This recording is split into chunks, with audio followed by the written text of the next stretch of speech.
rindo al comprender. Dios me dio la victoria.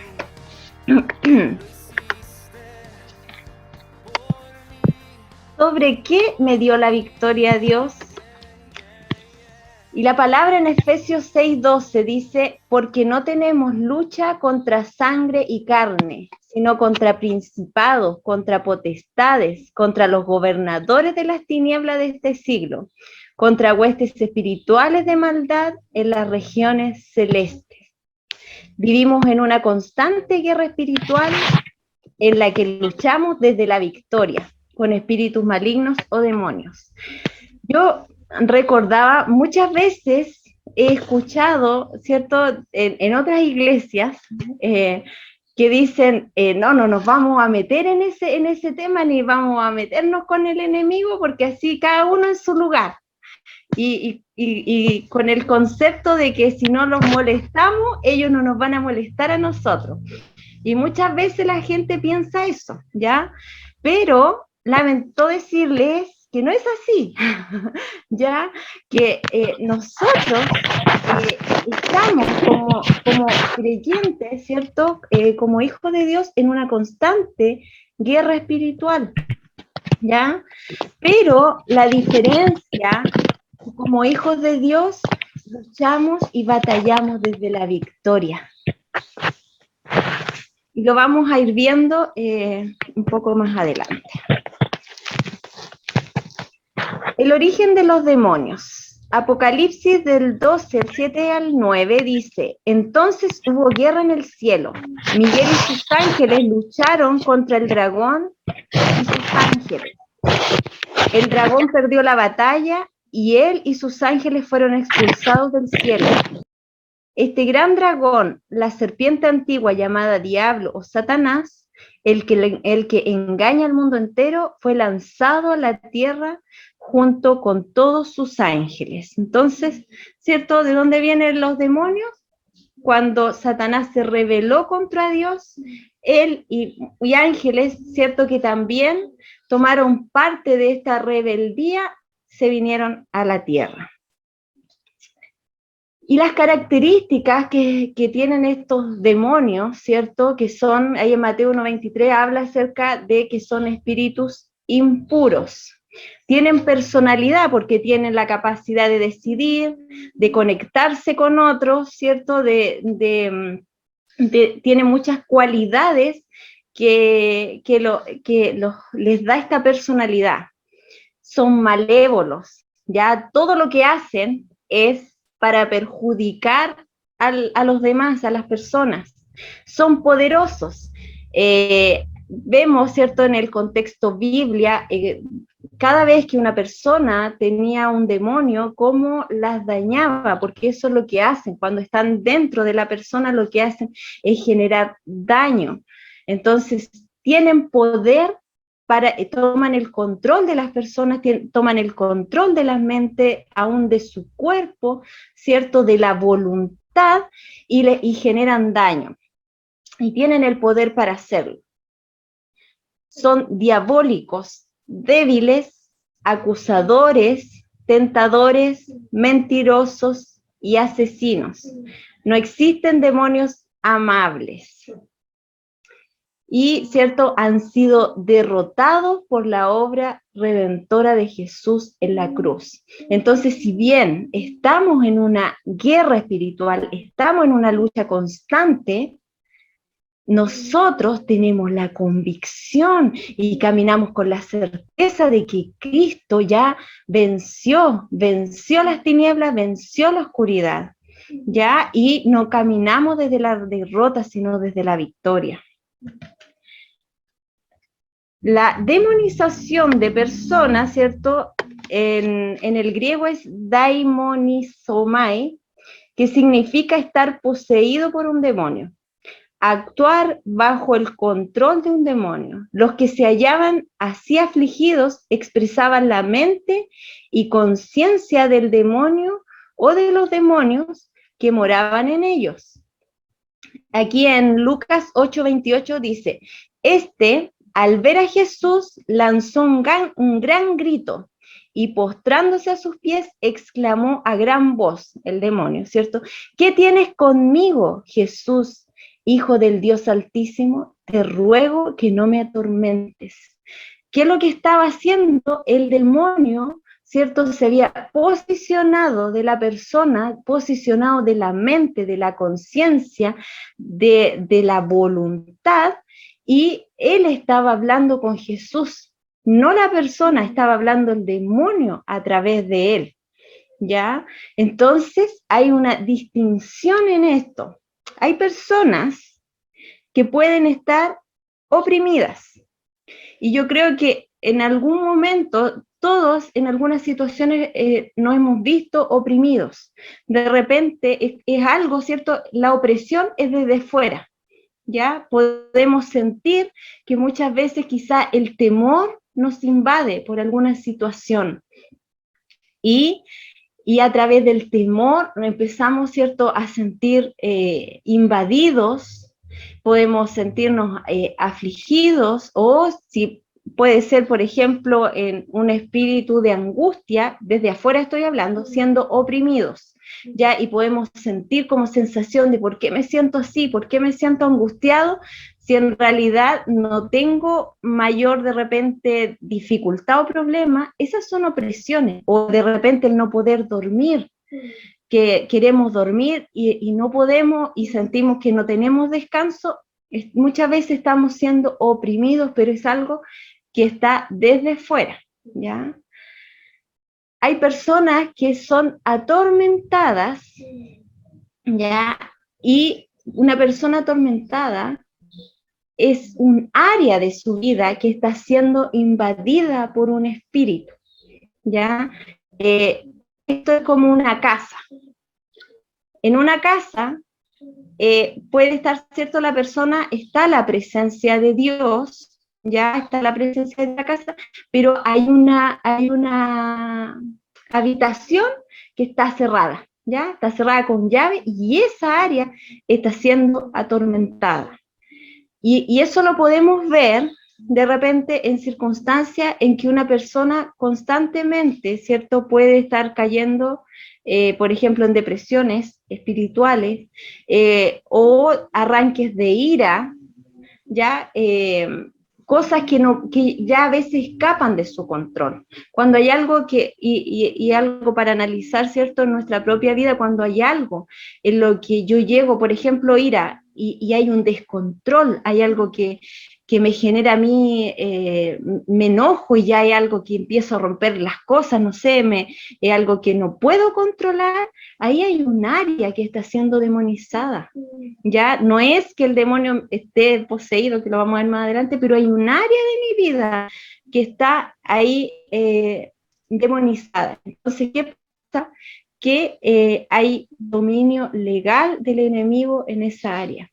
Puede ser en el área sexual. Yo puedo estar, ¿cierto?, yendo a la iglesia y viviendo una vida con Dios, pero tengo una adicción, por ejemplo, a la pornografía, tengo una adicción sexual, y es algo que yo no puedo controlar, ¿ya? Entonces, hay personas que están en estas atormentadas. Y una persona poseída es una persona, como vimos anteriormente, que pierde el control, pierde la voluntad. El demonio que entra toma el control de su mente, toma el control de los pensamientos, de la voluntad en todo. ¿Ya? Entonces, por eso un cristiano no puede ser poseído, porque el Espíritu Santo tiene el control en nuestra vida. ¿Ya?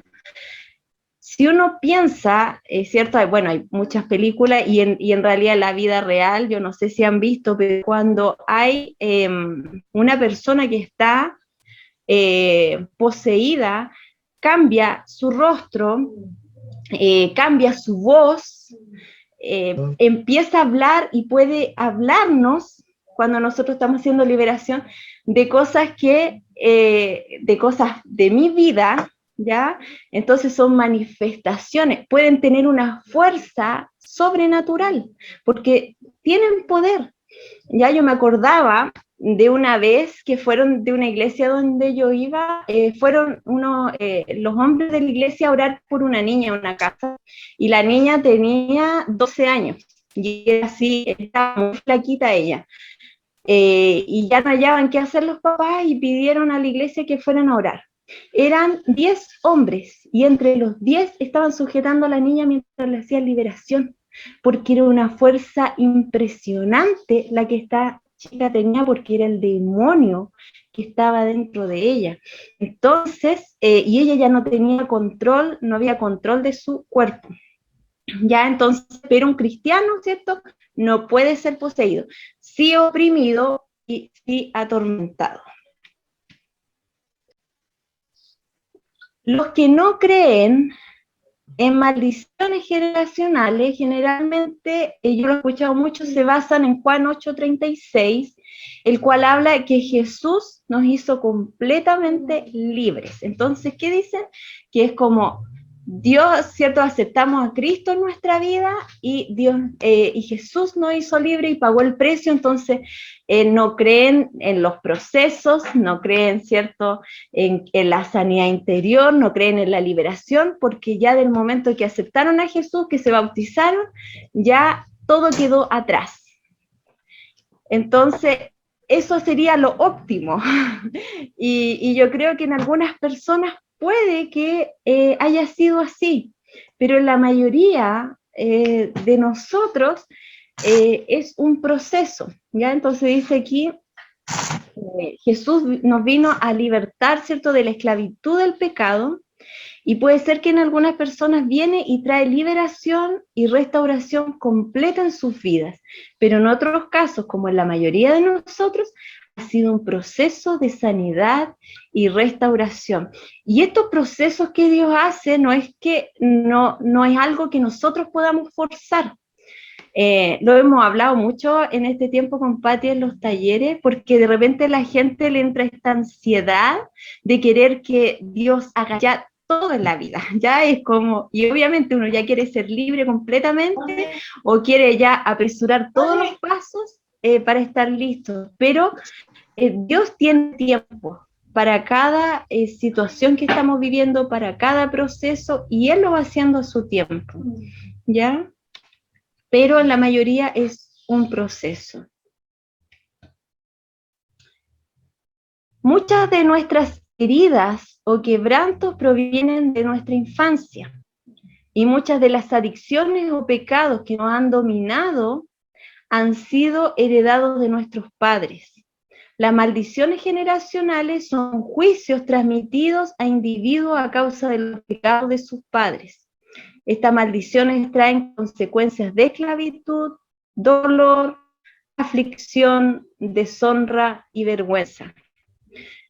Hay muchas, bueno, y lo vamos a ver más adelante, pero hay muchas puertas que se han abierto en estas áreas que yo les decía de tormento en nuestra vida por quebrantos, ya en los que nosotros no tuvimos responsabilidad, pero se abrió la puerta a través del dolor, de la angustia, de la ira, del resentimiento, ya se van abriendo puertas, raíz de amargura, se van abriendo puertas a lo largo de nuestra vida, ya como decía, muchas adicciones o pecados han sido heredados de nuestros padres. Yo creo que es muy común que, por ejemplo, si el papá era alcohólico, salga el hijo alcohólico, después haya un nieto alcohólico, porque es una maldición generacional, ¿ya?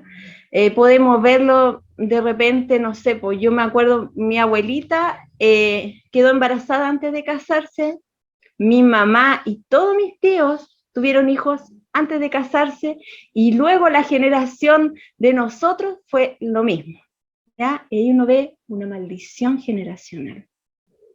Y son puertas que uno va abriendo en su vida, donde el enemigo tiene derecho legal. Entonces ahí en Éxodo 25 y... Voy a buscar aquí. Busca Éxodo 34, 6, 7. Voy a buscar aquí. ¿Ah, lo tienes? Ya leer.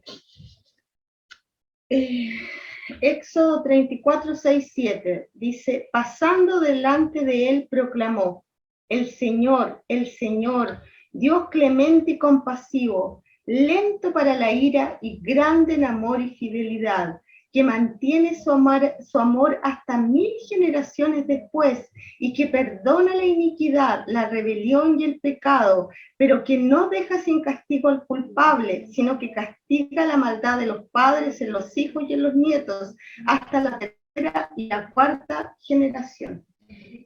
Y Éxodo 25, ¿cierto? Habla, no te inclines ante ellos ni les rindas culto, porque yo, el Señor tu Dios, soy Dios celoso, quien no tolerará que entregues tu corazón a otros dioses. Extiendo los pecados de los padres sobre sus hijos, toda la familia de los que me rechazan queda afectada hasta los hijos de la tercera y la cuarta generación.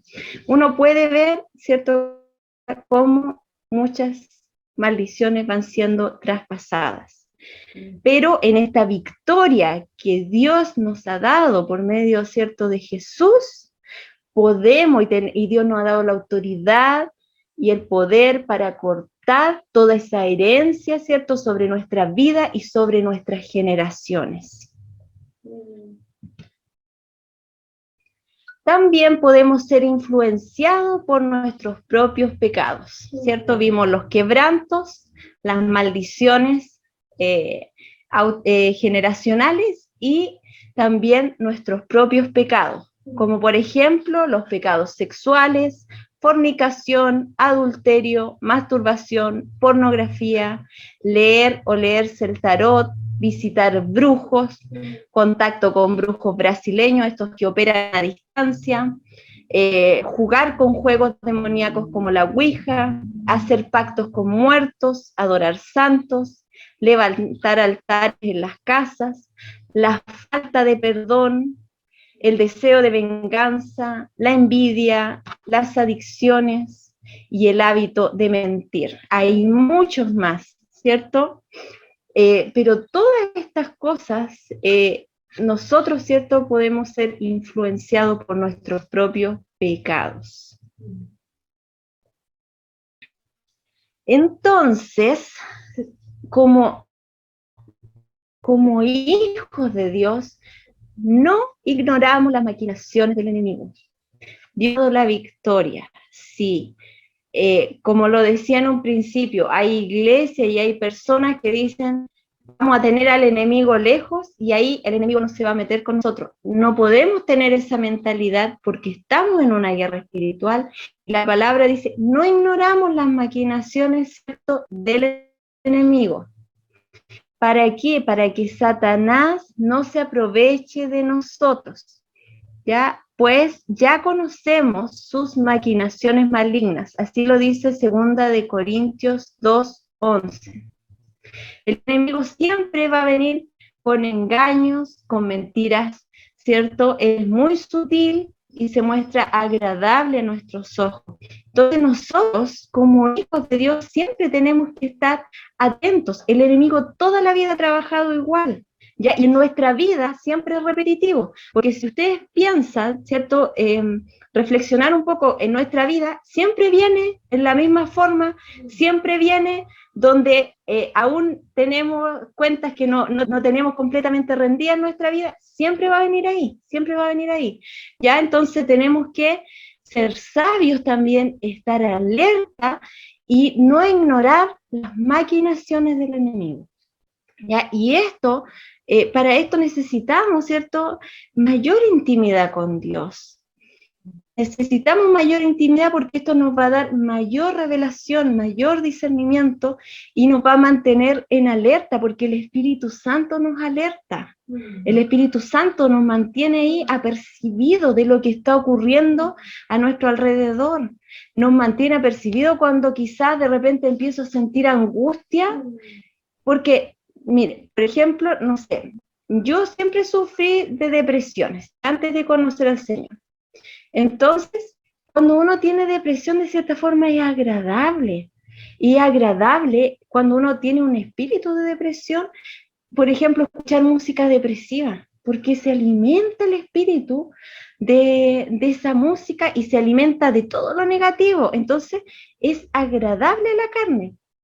Pero ¿qué pasa cuando uno ya, ¿cierto? Ya está el Señor en mi vida, ya está el Espíritu Santo en mi vida, y viene, porque el enemigo siempre viene a darse una vuelta a ver cómo están las cosas, ¿ya? Entonces, cuando a veces en el tiempo se venía a dar una vuelta, y yo a veces sentía, yo decía, ¿por qué tengo ganas de llorar? ¿Por qué me siento triste? Y el Espíritu Santo enseguida me alertaba. ¿Y qué hacía yo? No empezar a darle vuelta de por qué estaba triste o me sentía angustiada si no tenía un problema en ese momento. ¿Qué hacía? Me ponía a leer los salmos, me ponía a orar, me ponía a declarar la palabra de Dios para no envolverme en esto, porque si no, iba a ser fácil que pudiera caer otra vez y abrirle, ¿cierto?, nuevamente una puerta. Entonces, es importante que podamos, ¿cierto?, tener una comunión, por eso es tan importante la comunión diaria con Dios, porque nos va a mantener ahí, en esta conexión con el Padre, en esta conexión con el Espíritu Santo, para saber qué es lo que está pasando en mí y a mi alrededor. ¿Ya? Tenemos que estar siempre preparados, rendir cuentas a Dios diariamente, no permitir que pensamientos que no provienen de Él se aniden en nuestra mente. ¿Ya? Donde el enemigo ataca es en la mente, ¿ya? Donde cuando una persona está poseída, ¿dónde va el demonio? A la mente, de ahí, es de ahí donde se toma. Entonces, ¿qué es lo que nosotros tenemos que guardar? Tenemos que guardar nuestra mente, tenemos que guardar nuestro corazón. Entonces, ¿cómo ser libres confesando nuestros pecados? ¿Ya? No es que los voy a ir a confesar a todo el mundo, pero sí confesarlos a Dios. Y sí, cuando hay situaciones que a veces, porque el enemigo siempre viene y nos viene a hacer sentir culpables, a sentir vergüenza, a sentir incomodidad. Yo en algunas oportunidades recuerdo que en el proceso de sanidad, de liberación, si bien yo había confesado todos mis pecados delante de Dios, habían algunas cosas que yo tuve que confesar a otra persona, obviamente de confianza, para ser libre, porque a pesar de que yo le había pedido perdón a Dios, el enemigo siempre venía ahí, siempre venía ahí. El enemigo siempre se mueve en lo oculto, siempre se mueve en la oscuridad. Ahí es donde él ha cenido. Entonces, nosotros tenemos que confesar y exponer todo delante de Dios. Y cuando vienen estas situaciones, como me pasó a mí, es bueno, ¿cierto?, ir a los pastores y poder decir lo que a uno le está pasando, y ahí el enemigo queda expuesto, ¿ya? Y no tiene ahí dónde esconderse ni refugiarse. Confesando los pecados de nuestros antepasados. En este proceso donde cortamos, ¿cierto?, con las maldiciones generacionales, confesamos los pecados de nuestros antepasados y pedimos perdón a Dios, cancelando toda maldición generacional, perdonando a quienes nos han herido u ofendido. Esto no tiene que ver con que yo voy a ir donde cada persona que me hirió y le voy a decir, sabes, te perdono. En algunas oportunidades puede que se dé, pero esto es algo que se hace en el espíritu, esto es en la atmósfera espiritual. Entonces, en esta atmósfera espiritual, yo perdono, y ese perdón puede ser una, dos, muchas veces, ¿ya? Porque muchas veces perdonamos, pero cuando nuevamente aparece esta imagen donde sufrí quizá un maltrato, un quebranto, viene otra vez el dolor y quizás viene la rabia o la amargura por la situación, yo vuelvo a extender perdón y vuelvo ahí al Señor para que Él guarde mi corazón, para no guardar resentimiento, para no anidar dolor en mi vida. Sometiendo mi vida a Jesús y caminando cada día ¿cierto?, de su mano, meditando en la palabra y guardando mi corazón, siendo vulnerable y pidiendo ayuda a los pastores o líderes si hay un área que no ha sido rendida completamente o si percibo que algo no anda bien en mí. El enemigo siempre trae vergüenza y trae culpa, y eso nos hace muchas veces guardar lo que estamos viviendo, o con las adicciones que podemos estar luchando, o con el pecado que hemos luchado, y que a veces se hace tan difícil batallar solos. ¿Y qué hace el enemigo? ¿Cómo va a ir a decir eso? ¿Qué van a pensar de ti si cuentas este pecado en el que tú estás? Y nos sentimos sucios, nos sentimos indignos, avergonzados, creemos que el otro va a cambiar quizás la forma de verme, y seguimos, ¿cierto?, en lo oculto. Así que tenemos que ser vulnerables en ese sentido. Y bueno, dejando atrás todo lo que no tiene comunión con Dios. Y en Mateo 12:30 dice: el que no es conmigo, Jesús dijo, contra mí es, y el que conmigo no recoge, desparrama.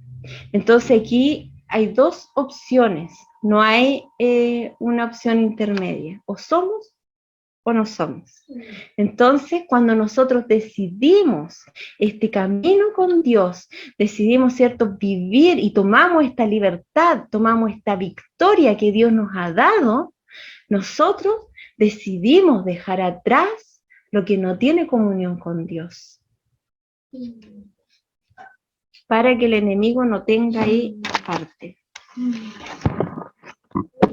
He sido compartiendo los testimonios, pero me encanta cuando empezamos a conocer a Jesús, porque se nos revela todo su reino, se nos revela este Dios poderoso, este Dios grande, se nos va revelando su amor, se nos revela de alguna manera, se nos abre el cielo y empezamos a vivir y a experimentar un Dios que no conocíamos, un Dios que tal vez lo teníamos muy lejano. Nuestra mente es como que se corre un velo y empezamos a ver todas las maravillas que trae el estar en una relación con Jesús, el ir conociendo a Jesús. Pero es inevitable que cuando se abre el reino de los cielos, cuando se nos muestra el reino de la luz, también se nos abre el otro reino, porque nuestros sentidos espirituales también se activan. Entonces, vemos la luz, pero también podemos distinguir las tinieblas, ¿ya? Antes tal vez pasábamos por el mundo sin darnos cuenta de nada, era como, chuta, ¿qué está pasando? No tengo idea. Pero desde el momento que empezamos a caminar con Jesús, empezamos a movernos en algo que Él nos empieza a dar, que tiene que ver discernimiento, empezamos a percibir cosas que antes no percibíamos, y por eso algunas personas que empiezan a conocer a Jesús y lo aceptan como su Salvador, de repente llegan y dicen, oye, ¿sabes qué? Antes a mí no me pasaba nada, pero ahora de repente en las noches no puedo dormir, tengo presión, me duele la espalda, ¿sabes que me pasan cosas raras? Y antes no me pasaba nada.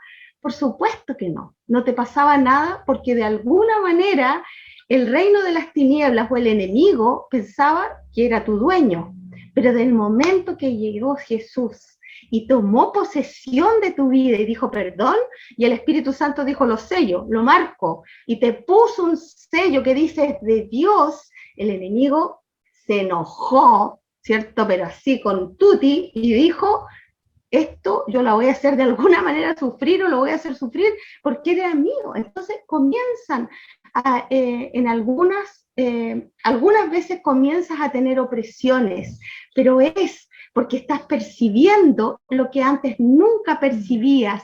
Y ahí es importante estar atento a tu pastor, a tus consejeros, y decir, oye, me está pasando algo, para que las personas puedan estar orando.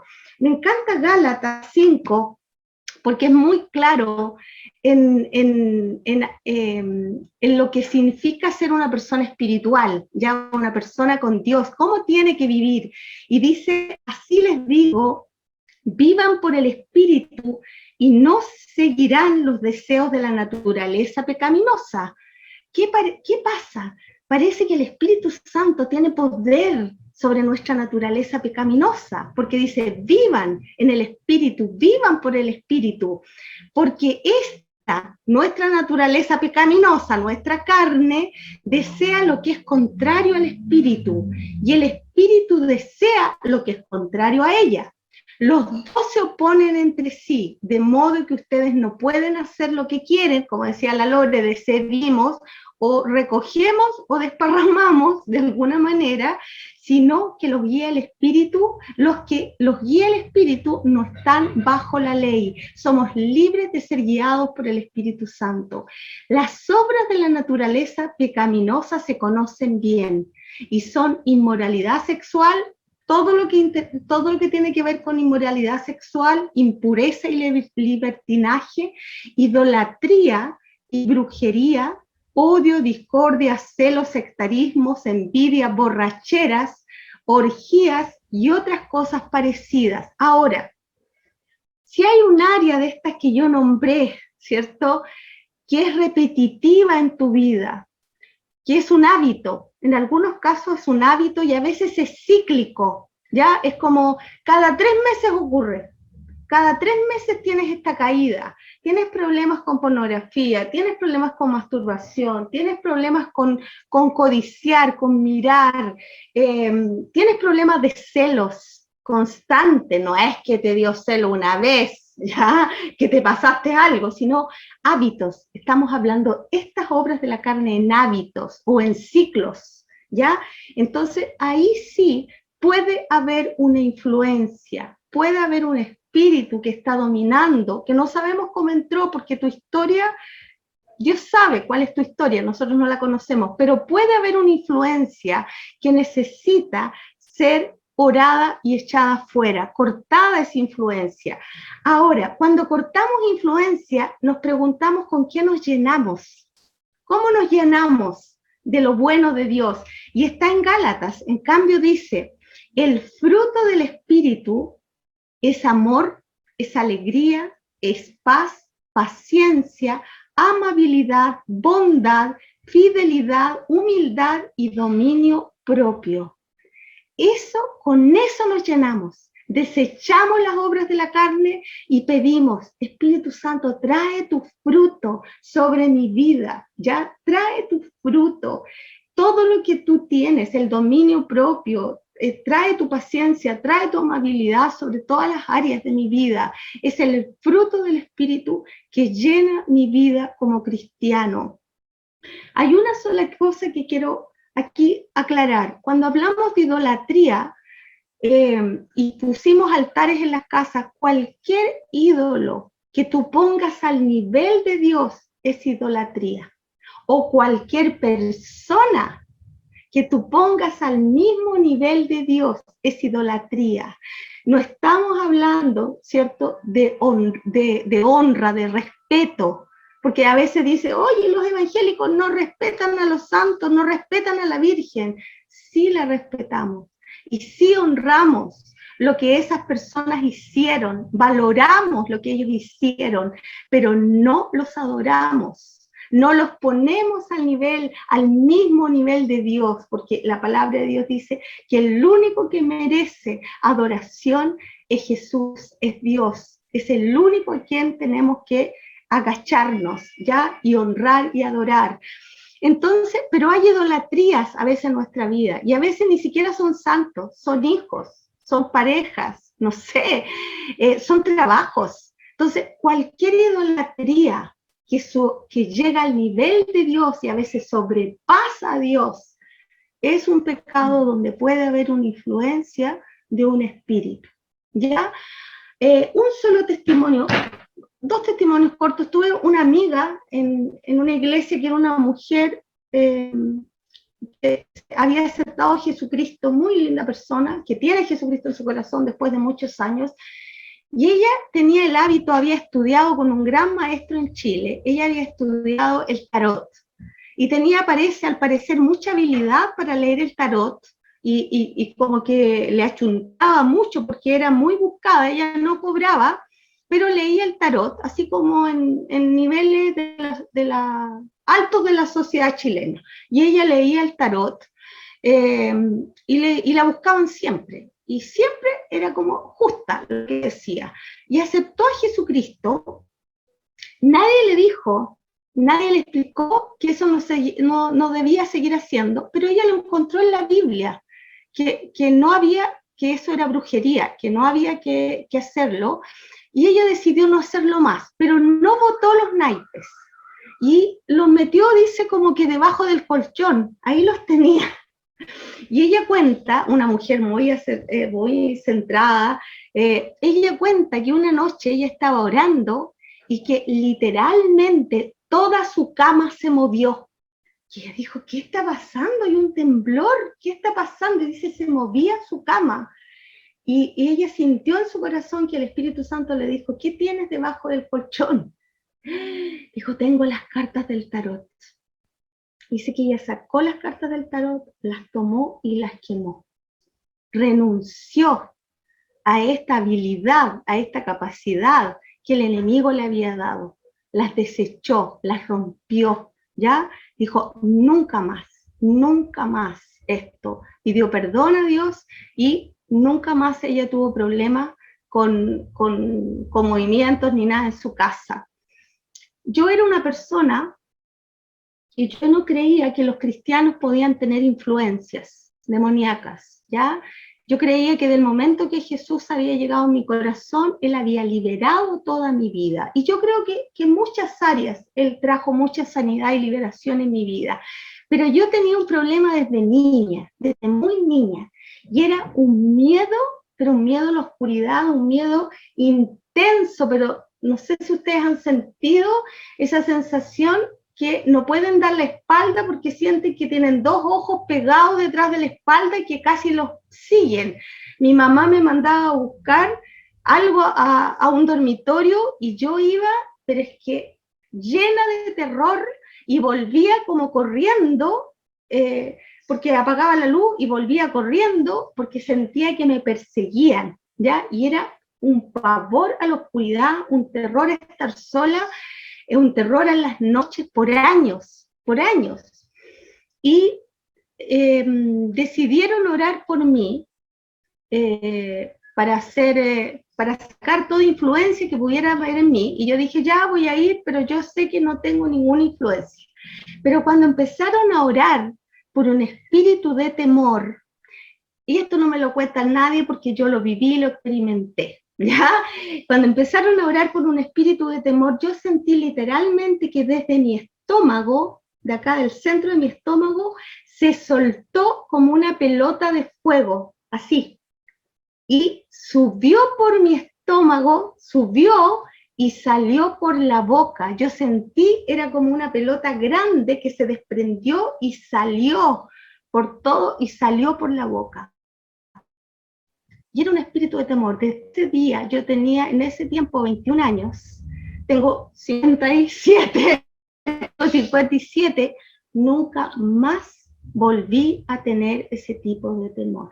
Nunca más, nunca más. La oscuridad o la noche para mí no es problema, ¿ya? Entonces, existen influencias que vienen, como decía Lore, de nuestra familia, que vienen de los pactos que hemos hecho, de las vidas que hemos tenido, de las puertas que hemos abierto. Existen influencias que a veces están molestando nuestra vida.